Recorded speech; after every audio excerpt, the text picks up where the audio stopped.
요한복음 20장은 예수님께서 십자가에 못 박혀 돌아가신 후 3일 만에 부활하신 것을 설명하고 있습니다. 그리고 예수님은 부활하신 다음에 40일 동안 이 땅에 부활체로 계셨는데 학자들마다 조금씩 다릅니다. 그런데 14번 정도 부활체로 나타나셨습니다. 14번 정도 40일 동안 부활체로 나타나신 가운데 대표적인 2번 부활하신 날 저녁 또 여드레 후에 제자들에게 나타나신 사건을 역시 본장에서 기록하고 있습니다. 부활하신 날 저녁에 제자들에게 나타나셔서 예수님은 3마디를 하셨습니다. 이 3마디가 너무 중요하다고 생각했기 때문에 저는 3주간에 걸쳐서 이 3마디를 한마디 한마디 여러분들에게 설명을 해드렸습니다. 첫 번째 마디는 뭐였는가 하면 부활하신 날 저녁에 예수님께서 제자들에게 나타나셔서 너희에게 평강이 있을지어다 이렇게 말씀하셨습니다. 이 평강은 보통 평강이 아닙니다. 요한복음 14장 27절 말씀에 보면 나의 평강을 너희에게 주노라. 내가 너희에게 주는 것은 세상이 주는 것과 같지 아니하니라. 내가 너희들에게 평강 주기를 원하는데 내가 주는 것은 세상이 주는 것과 같지 아니하니라. 선교 일로 또 여러 가지 일로 세계를 여러 나라 다녀봤고 미국에서 10년 동안 생활하면서 여러 나라 사람들을 만나보았습니다. 어느 나라, 어느 가정, 어느 사람들을 만나서 물어보아도 가장 커다란 소원이 무엇인가 하면 평강입니다. 평안입니다. 어떤 사람들이든지 나라가 평안하고 가정이 평강하고 또 개인의 마음에 늘 평안이 넘치기를 소원하지 아니하는 사람은 아무도 없습니다. 그런데 여러분들이 생각해 보십시오. 정말 평강이 넘치는 사람들을 우리 주변에서 만나기가 쉽습니까? 안 쉽습니까? 어느 나라 사람 누구든지 평강하기를 원하지만 정말 그 평강이 넘쳐나는 사람을 만나기는 쉽지 않다는 거예요. 왜 그럴까요? 평강을 얻을 수 있는 방법을 잘못 선택했기 때문에 그렇습니다. 세상 사람들은 힘이 있으면 평안하리라고 생각합니다. 돈이 있으면 평안하리라고 생각하고 권세가 있으면 인기가 있으면 평안하리라고 생각합니다. 그런데 혹시 그런 것들을 넘치도록 가지고 계신 분이 있습니까? 가져보신 분이 있습니까? 그걸 가져보니까 평안하시던가요? 잠시 동안은 그런 것들이 주는 평안을 느낄 수 있습니다. 그건 잠시 동안입니다. 그런데 참된 평강은 영원한 평강은 그런 것들을 통해서는 얻을 수 없습니다. 참된 평강은 십자가와 부활 뒤에만 찾아옵니다. 이 말을 다시 이야기하면 참된 평강이란 참된 구원을 맛볼 때에만 느낄 수 있다는 것입니다. 그래서 예수님은 십자가와 부활을 통해서 구원을 완성하신 다음에 첫 일성이 뭐냐? 내가 평강을 너희에게 주노라. 그 평강을 그렇게 선포하실 수 있는 분은 예수님밖에 없습니다. 왜냐하면 참된 구원은 예수 그리스도가 아니고서는 얻을 수가 없기 때문에 그렇습니다. 저는 여러분들에게 세상이 주는 평강이 아닌 주님이 주시는 평강이 넘쳐나시기를 주의 이름으로 축원합니다. 두 번째로 주님께서 나타나셔서 하신 말씀이 뭡니까? 아버지께서 나를 보내신 것 같이 나도 너희를 보내노라. 이 말은 무슨 말인가 하면 평강을 얻은 사람은 밖으로 나가야 된다는 거예요. 그런데 평강을 얻은 사람은 밖으로 나가야 되는데 여기에서 우리에게 던져주는 질문이 뭔가 하면 밖에 나가서 뭐 하느냐 하는 것입니다. 왜 바깥으로 나가야 되느냐 하는 것입니다. 굉장히 중요한 얘기예요. 예수님이 주시는 참된 평강, 그건 구원 다음에 얻을 수 있다고 했는데 구원 얻은 사람은 모였다가 다시 바깥으로 흩어져야 되는데 왜 흩어져야 된다고요? 무엇하러 흩어져야 됩니까? 그게 예수님이 하신 두 번째 말씀 속에 해답이 있다는 거예요. 아버지께서 나를 보내신 것 같이. 그러면 아버지께서 예수님을 세상에 보내셔서 예수님께서 하라고 하신 일이 뭡니까? 그게 재창조입니다. 하나님이 세상을 창조하실 때 세상은 아름다웠습니다. 하나님 보시기에 좋았습니다. 특별히 사람들을 만들어 놓으시고 난 다음에는 하나님 보시기에 심히 좋았다, 이렇게 얘기했습니다. 그런데 창세기 3장에 등장하는 1장과 2장에는 죄가 없는 장입니다. 창세기 3장에 등장하는 죄라는 것으로 인해서 그 좋았던 세상이, 아름다웠던 세상이 다 망가져 버렸습니다. 그 세상이 더러워졌고 악해졌고 썩어졌고 취해졌습니다. 그런데 예수님께서 이 땅에 오셔서 십자가와 부활을 통해서 그 더러워진 세상을 다시 새롭게 하셨다는 거예요.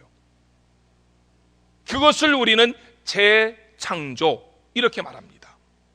그렇다면 예수님을 믿는 사람, 구원을 받아서 참된 평강을 누리는 사람은 세상에 나가서 재창조의 사역을 감당하라 라고 말씀했는데 이것을 오해하시면 안 됩니다. 여러분들 재창조의 사역을 감당하라고 십자가에서 죽으시면 안 됩니다. 십자가에 죽으셔도 3일 만에 살아나지 못합니다. 십자가에 죽었다가 3일 만에 다시 살아나라는 이야기가 아니라, 이 말은 예수님처럼 십자가에 못 박혀 돌아가셨다가 3일 만에 다시 살아난 일은 예수님이 하시는 그런 유일한 사역이고, 우리는 그분이 완성해 놓으신 그 사역을 다른 사람들에게 선포하고 적용하라는 것입니다. 그래서 예수 믿으세요. 예수님이 당신을 위해서 십자가에 못 박혀 돌아가셨다가 3일 만에 다시 살아나셨습니다. 누구든지 예수님을 믿기만 하면, 그분을 나의 구주로 고백하기만 하면 당신은 구원을 받을 수 있습니다. 새로운 삶을 살 수 있습니다. 우리는 그렇게 선포할 수 있다는 거지요. 세 번째, 예수님께서 부활하신 다음에 하신 말씀이 있습니다. 그게 뭔가 하면 우리가 참된 평강을 얻고 세상에 나가서 재창조의 사역을 감당하는 일은 내 힘으로 안 되고 내 능력으로 안 된다는 것입니다. 그렇다면 어떻게 가능할까요? 그게 요한복음 20장 22절이죠. 이 말씀을 하시고 저희를 향하여 숨을 내쉬며 이르시되 성령을 받으라. 맞습니다. 참된 성령을 받기만 하면 아무리 겁쟁이라 할지라도 어떤 상황에서든지 참된 평강을 누릴 수 있고, 성령이 충만하기만 하면 아무리 겁쟁이라, 집안에 무서워서 문을 걸고 벌벌 떨고 있는 사람이라 할지라도 바깥으로 나가서 재창조의 사역에 동참할 수가 있게 되는 것입니다. 그것을 사도행전 2장에서 성령을 받은 제자들이 3장서부터 우리에게 보여주는 모습입니다. 저는 우리 안천교회가 성령 충만한 교회 되시기를 주의 이름으로 축원합니다. 여러분들이 성령 충만하셔야 됩니다. 교회는 지식으로 되는 거 아니고, 경험으로 되는 거 아니고, 연륜으로 되는 거 아닙니다. 어제 예수 믿은 사람이라 할지라도 성령 충만하면 능력을 나타낼 수 있습니다. 뱃속에서부터 예수를 믿었어도 성령과 상관없다? 가장 불쌍한 사람입니다.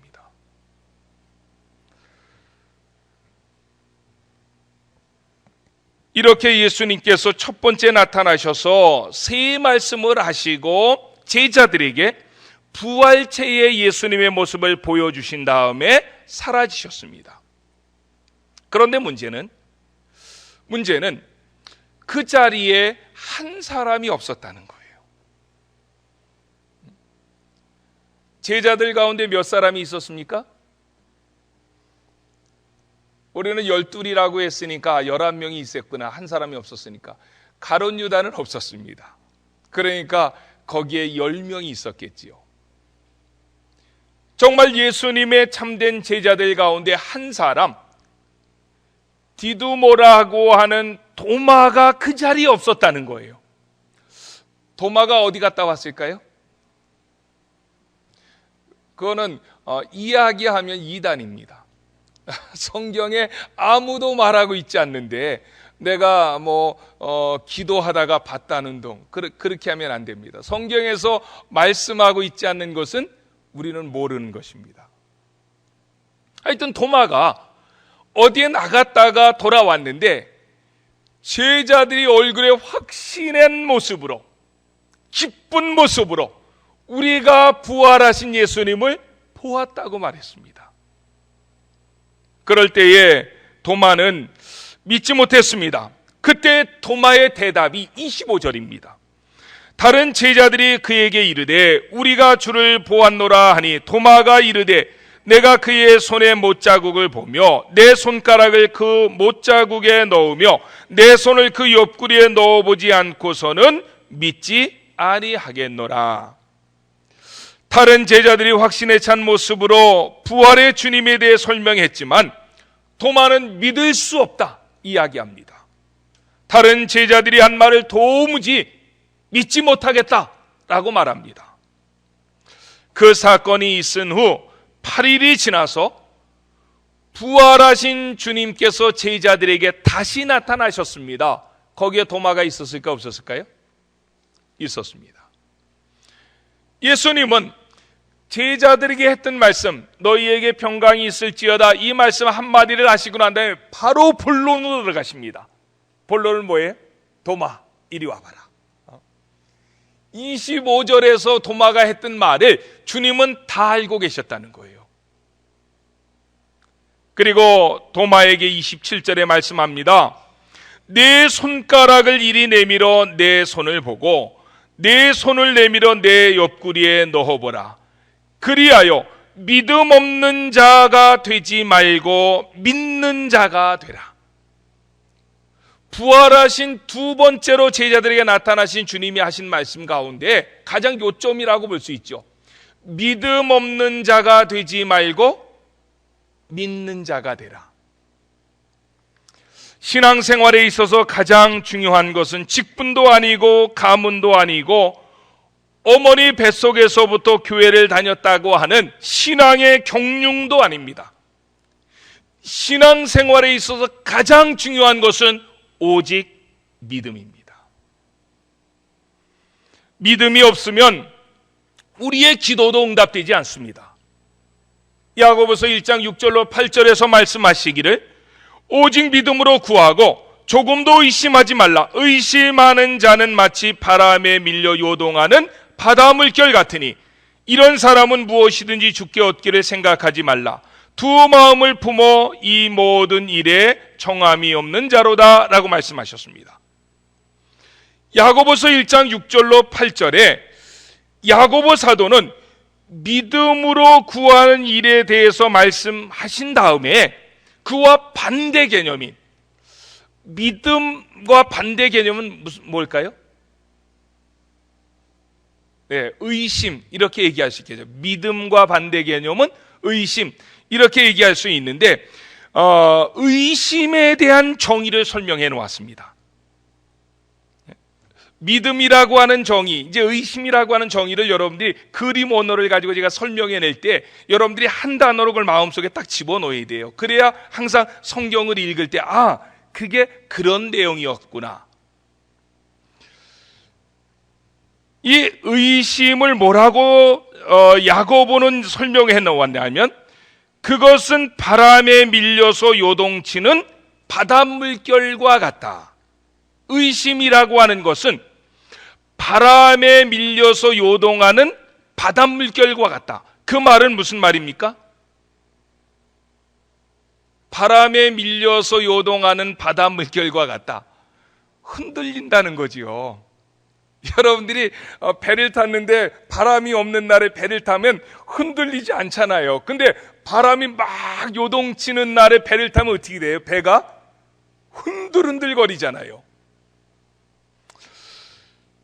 믿음이 반석 위에 굳게 세워진 것이 아니라 바람에 밀려 요동하는 바닷물결과 같이 흔들린다는 거예요.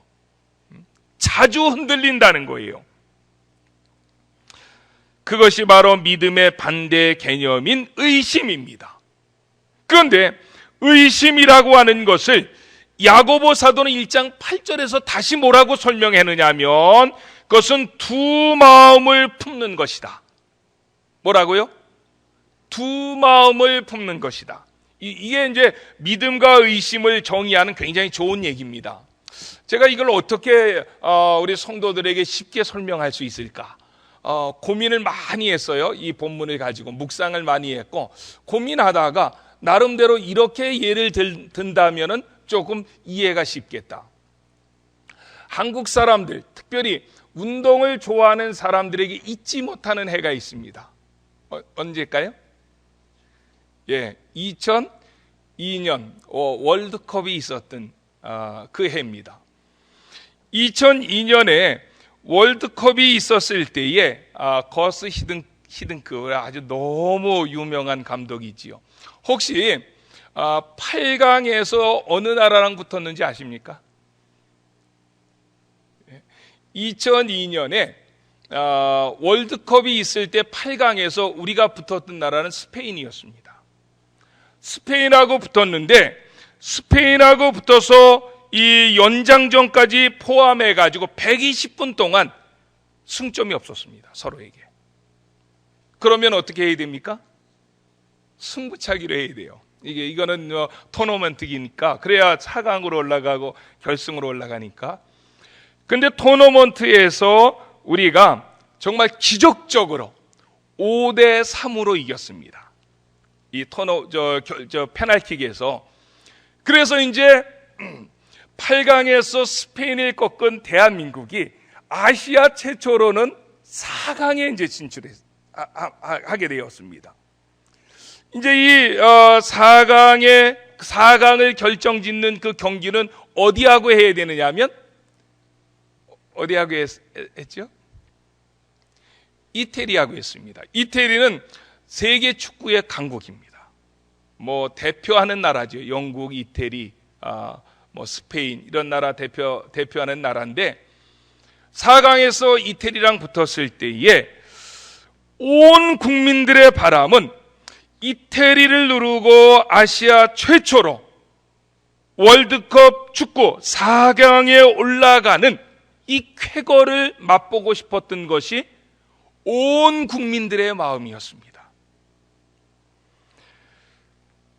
이때 국민들은 소망은 이태리를 꺾고 4강에 한번 가보자. 이게 백성들의 온 국민들의 마음이었지만 그러나 한편으로 의심이 가득했습니다. 스페인은 어떻게 해서 이겼지만 이태리를 과연 이길 수 있을까? 아마 이태리를 이기기는 어려울 거야. 사람들의 마음 가운데 의심이 있었다는 거예요. 소망은 있었지만 이태리를 꺾고 4강에 진출해서 결승까지 가고자 하는 소망은 있었지만 마음에 의심이 있었다는 거예요. 왜 의심이 생길까요? 이태리를 꺾고 결승에 올라가고 이렇게 해서 월드컵 축구에 한번 트로피를 들어보자 하는 것이 모든 백성들의 소망이었지만, 그러나 이태리를 이길 수 있을까 하는 것이 사람들의 한쪽 구석의 마음이었다는 거예요. 왜 그런 의심이 생기게 되었는가 하면은, 싸워야 할 상대가 우리와 비슷하거나 그 이상일 때, 그렇죠, 우리가 싸워야 될 상대가 우리랑 비슷하거나 그 이상일 때에 우리는 의심이 생긴다는 거예요. 만약에 4강에서 저 라오스하고 붙었다, 그러면 어떻게 하는 거예요? 그건 당연히 이긴 거죠. 그런데 이태리랑 붙었기 때문에 과연 이길 수 있을까? 소망은 이기기를 원했지만 이길 수 있을까 하는 퀘스천이, 의심이 모든 사람들의 마음 가운데 있었다는 거예요. 그 의심은 싸워야 될 상대가 우리랑 비슷하거나 우리보다 실력이 나을 때에 생긴다는 거예요. 그게 야고보서 1장 8절에 두 마음을 품는다, 이런 단어하고 거의 의미가 일맥상통하다는 것입니다. 신앙에 있어서 의심이라고 하는 말도 비슷하다는 거예요. 어떤 상황 속에서 그 상황을 내가 가지고 있는 그 확신, 이 믿음, 이것과 상황이 비슷하거나 그보다 상황이 더 월등하다고 생각할 때에 내 마음 가운데 생겨나는 게 뭐라고요?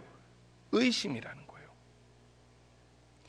여러분들이 성경 안에서 예를 찾아본다면 마태복음 14장에 베드로가 물 위를 걸어가는 모습입니다. 마태복음 14장은 우리가 잘 아는 대로 오병이어 사건이 있고 난 다음에 예수님께서 제자들을 가버나움으로 보내셨어요. 예수님은 산에 올라가서 기도하셨습니다.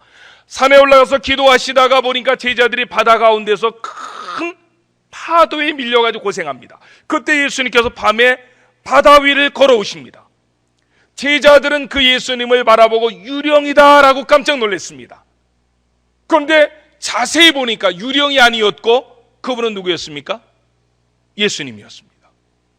그럴 때에 이 유령이다 소리 지르는 그런 제자들을 향해서 예수님은 아니다, 나다, 나야, 내가 바로 너희의 스승이다, 이렇게 얘기했고, 그때에 깜짝 놀란 베드로가 주님을 향해서 말씀합니다.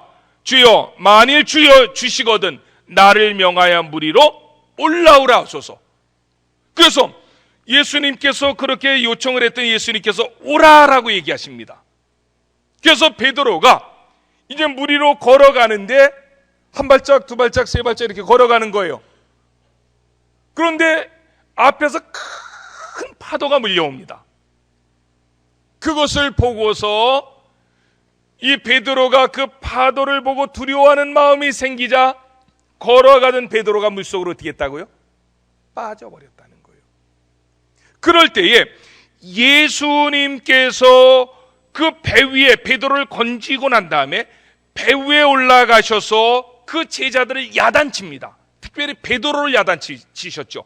뭐라고 야단치시느냐 하면 믿음이 적은 자여 왜 의심하느냐, 믿음이 적은 자여 왜 의심하느냐, 이렇게 얘기했다는 거예요. 그러니까 보세요, 베드로가 오라라고 했을 때는 그 예수님이 오라라고 하신 그 말씀에 대한 확신이 100%였던 거예요.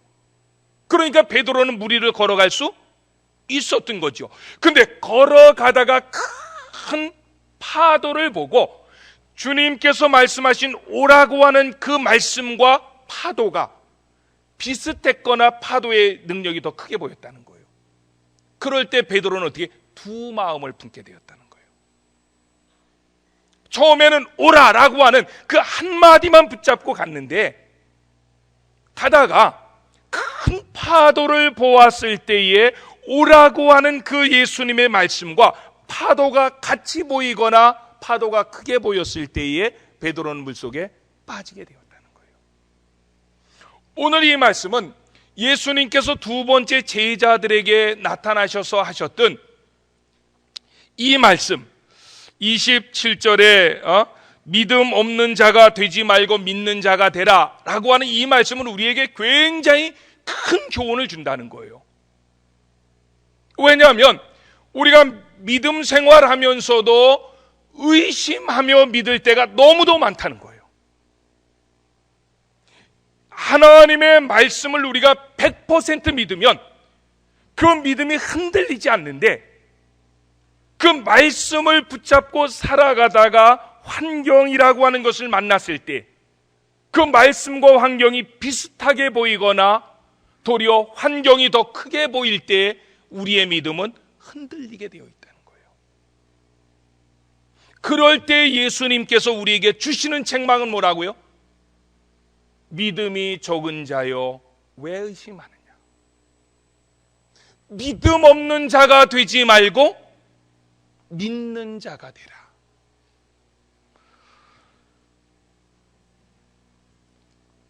영국의 유명한 정치가가 있습니다. 윈스턴 처칠입니다. 윈스턴 처칠이 이렇게 말했습니다. 경쟁의 세계는 두 가지 단어밖에 없다. 즉 이기느냐 지느냐 하는 것이다. 신앙 세계도 마찬가지입니다. 영적 싸움에서 두 가지 길밖에 없는데 하나는 이기느냐 하나는 지느냐 하는 것입니다. 그런데 신앙에서 이길 수 있는 비결은 오직 믿음입니다. 신앙에서 이기는 자들이 되시기를 주의 이름으로 축원합니다. 요한계시록 2장과 3장에 보면 소아시아의 7교회를 이야기하십니다. 7교회를 이야기하시면서 마지막 후렴구와 같이 계속적으로 하신 말씀이 뭐예요? 계속 7교회 한 교회도 빼놓지 않았습니다. 그게 뭡니까? 예? 여러분들이 요한계시록 2장과 3장의 소아시아 7교회를 다시 한번 보십시오. 거기에 보면 이기는 자는 이 단어를 한 교회도 빼놓지 않습니다. 이긴다라고 하는 이 말을 한마디도 빼놓지 않았는데 그 이기는 것은 어떻게 이길 수 있느냐? 귀 있는 자는 하나님께서 하시는 말씀을 들으라 라고 하는 것입니다. 그 말씀을 붙잡을 때에 세상 내가 처하는 환경과 비슷한 위치에 놓지 말라는 거예요. 두 마음을 품지 말라는 거예요. 말씀이면 된다. 말씀밖에 없다. 이 말씀을 가지고 살아갈 때에 그때 이기는 거지. 지금 여러분들은 대개 보니까 다 이긴 자의 모습이에요. 근데 또 교회 나가면 금방 환경이라는 거 만나서 진짜 그런가? 또 이렇게 두 마음을 품는 거예요. 이제 그걸 갖다가 세상 말로 어떻게 해? 말짱 도루묵이에요. 이 교회에 있을 때는 정말 믿음이 충만해서 맞다. 하나님의 말씀이면 된다. 이렇게 했다가도 세상에 나가서 환경 만나면 그 환경이 내가 가지고 있는 말씀이라는 것보다 더 크게 보이고 비슷하게 보일 때에 우리는 두 마음을 품게 되어진다는 거예요. 요한일서 5장 4절에도 보면 사도 요한은 이렇게 말씀합니다. 대저 하나님께서 난 자마다 세상을 이기느니라. 세상을 이긴 이김은 이것이니 우리의 믿음이라. 세상을 이긴 이김은 이것이니 우리의 믿음이라. 특별히 이 믿음이 있으면 로마서 8장 35절로 37절 말씀에 보면 환경이라는 것이 굉장히 우리를 힘들게 해요. 누가 우리를 그리스도의 사랑에서 끊으리? 환난이나 곤고나 핍박이나 기근이나 적신이나 위험이나 칼이라. 이런 것들을 환경을 말하거든요. 이게 환경이 우리를 힘들게 하지만 그러나 이 모든 일에 우리를 사랑하시는 이로 말미암아 우리가 넉넉히 이기느니라. 그냥 이기는 것이 아니라 넉넉히 이긴다는 거예요. 왜요? 왜 넉넉히 이길 수 있습니까? 예수님은 십자가와 부활을 통해서 구원을 완성해 놓으셨고 그 구원을 우리에게 선물로 주셨다는 거예요. 다시 말하면 창세기 3장 15절을 원복음이라고 하는데 원복음의 예언을 성취해 놓으셨다는 거예요. 창세기 3장 15절이 뭡니까? 뱀의 후손들은 여자의 후손의 발꿈치를 물을 것이요 여자의 후손은 뱀의 후손의 머리를 지닐 것이다. 그러면 뱀의 후손은 누굽니까? 사탄이죠. 뱀의 후손이 여자의 후손이신 예수님의 발꿈치를 물은 건 무슨 사건입니까? 십자가 사건입니다. 사탄은 예수님을 십자가에 못 박았을 때에 자기가 승리한 줄 알았다고요. 그런데 예수님이 죽은 자 가운데서 3일 만에 다시 살아나셨을 때에 사탄은 머리가 부서진 거예요. 여러분들이 한번 싸움을 해보십시오. 발꿈치 조금 물린 사람하고 머리가 부서진 사람하고 누가 이기는 겁니까? 발꿈치 물린 거는 아까 전께 이렇게 좀 바르면 돼요. 한 3일 고생하면 돼. 근데 머리가 그냥 박살이 난 건 그거는 중상 아니면 사망입니다. 게임이 끝났다는 거예요. 그래서 예수님께서 뭐라고 말씀하시냐면 세상에서는 너희가 환난을 당하라 담대하라 내가 세상을 이기었노라 하시니라. 그 이김을 우리에게 주셨다는 거예요. 십자가와 부활을 통한 구원의 완성을 우리에게 선물로 주셨다는 거예요. 우리는 그 믿음을 가지고 나는 그 은혜를 받았다, 그 능력을 받았다, 그 구원을 받았다. 그러니까 세상이 오라 와라 붙어보자. 그럴 때 세상은 환난이나 곤고나 핍박이나 적신이나 위험이나 칼이 우리에게 올 때 그것이 더 크게 보이면 여러분들은 어떤 사람이라고요? 두 마음을 품는 사람이고, 그것이 아무렇지도 않게 보이면 오라, 나는 아무것도 아니지만 세상을 이기신 주님이 우리의 대장이시다, 우리 안에 계시다, 이렇게 선포하면 우리는 승리자가 될 수 있다는 거죠. 모쪼록 남은 생에 믿음의 승리자들이 되시기를 주의 이름으로 축원합니다. 우리 같이 한번 기도합시다.